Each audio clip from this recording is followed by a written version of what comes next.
CM Revanth రెడ్డితో మంత్రి ఉత్తమ్ భేటీ అయ్యారు. కాళేశ్వరం కమిషన్ నివేదికను సీఎం రేవంత్ కు అందించారు. నివేదికలోని పలు కీలక అంశాలపై చర్చిస్తున్నారు.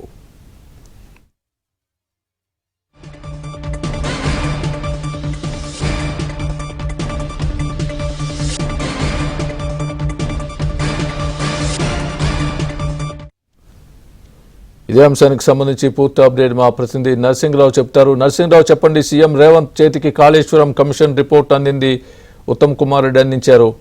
దీనికి సంబంధించి మీ దగ్గర ఉన్న అప్డేట్ ఏంటి? ప్రస్తుతం ఆ రిపోర్ట్లో ఏ ఏ అంశాలు ఉన్నాయి? దానికి సంబంధించి ఏమైనా ఐడియా ఉందా? దానికి సంబంధించి సమాచారం ఏమైనా ఉందా?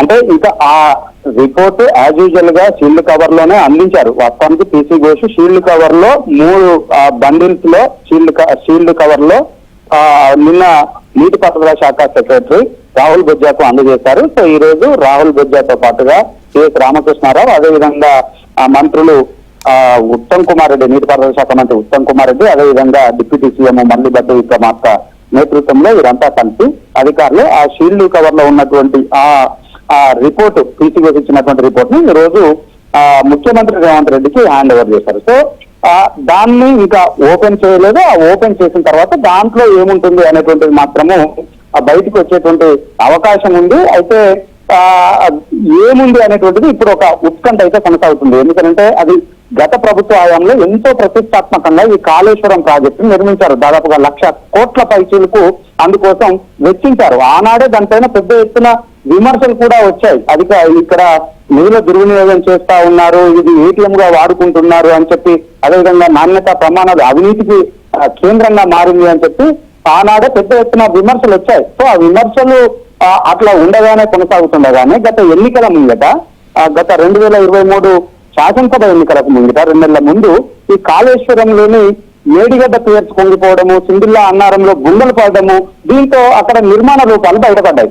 ఆ తర్వాత 2023లో అధికారంలోకి వచ్చినటువంటి కాంగ్రెస్ ప్రభుత్వము వెంటనే దానిపైన సుప్రీంకోర్టు విశ్రాంత న్యాయమూర్తి పీసీ ఘోష్ నేతృత్వంలో కమిటీని నియమించింది. అక్కడ నాణ్యత ప్రమాణాల మీద దానిపైన సమగ్రమైనటువంటి విచారణ జరిపి, దాని లోపాల మీద సమగ్రమైనటువంటి విచారణ జరిపి దానికి బాధ్యులు గుర్తించి రిపోర్ట్ ఇవ్వాలని చెప్పి కోరింది. సో ఈ నేపథ్యంలో దాదాపుగా 15 నెలల పాటు కమిషన్ చైర్మన్ పీసీ ఘోష్ దానిపైన విచారణ జరిపారు.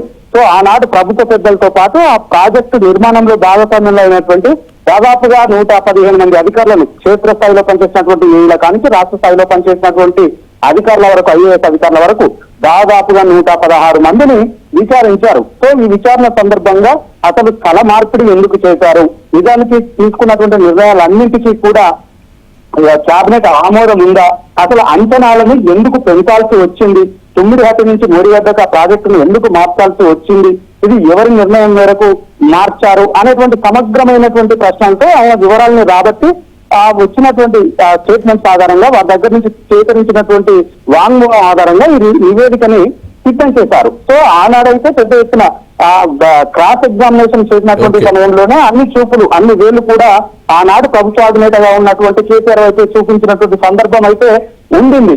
సో ఈ నేపథ్యంలో ఇప్పుడు ఆ రిపోర్ట్ లో ఏముంటుంది, ఎవరిని బాధ్యులుగా తేల్చబోతా ఉన్నారు, ఎవరిపైన చర్యలకు సిఫార్సు చేయబోతున్నారు అనేటువంటి మాత్రం ఆసక్తిగా మారింది. ఎందుకంటే ఇంతకంటే ముందు దానిపైన విచారణ జరిపినటువంటి విజిలెన్స్ కమిషన్ కూడా నివేదిక ఇచ్చింది. అందులో 57 మంది అధికారులను బాధ్యులుగా తెలిసింది, 17 మంది అధికారుల పైన క్రిమినల్ చర్యలకు సిఫార్సు చేసింది, 33 మంది అధికారుల పైన అదేవిధంగా శాఖాపరమైనటువంటి చర్యలకు సిఫార్సు చేసింది. సో విజిలెన్స్ కమిషన్ నివేదికనే ఈ విధమైనటువంటి సిఫార్సు చేసినటువంటి నేపథ్యంలో అసలు ఇప్పుడు ఈ కమిషన్, పీసీఎస్ కమిషన్ ఏం సిఫార్సులు చేసింది అనేటువంటిది ఇప్పుడు ఉత్కంఠగా మారింది. ఈ నివేదికను పూర్తిగా చదివి న్యాయ సలహాలు తీసుకున్న తర్వాత ఇటు ఎన్డీఏసీ నివేదిక ప్రకారం ముందుకు వెళ్లాలా, ఇటు దీనిపైన ముందుకు వెళ్లాలా అనేటువంటిది క్యాబినెట్ లో చర్చించి ప్రభుత్వం ముందుకు వెళ్ళబోతా ఉంది. Right nursing, thanks for the update.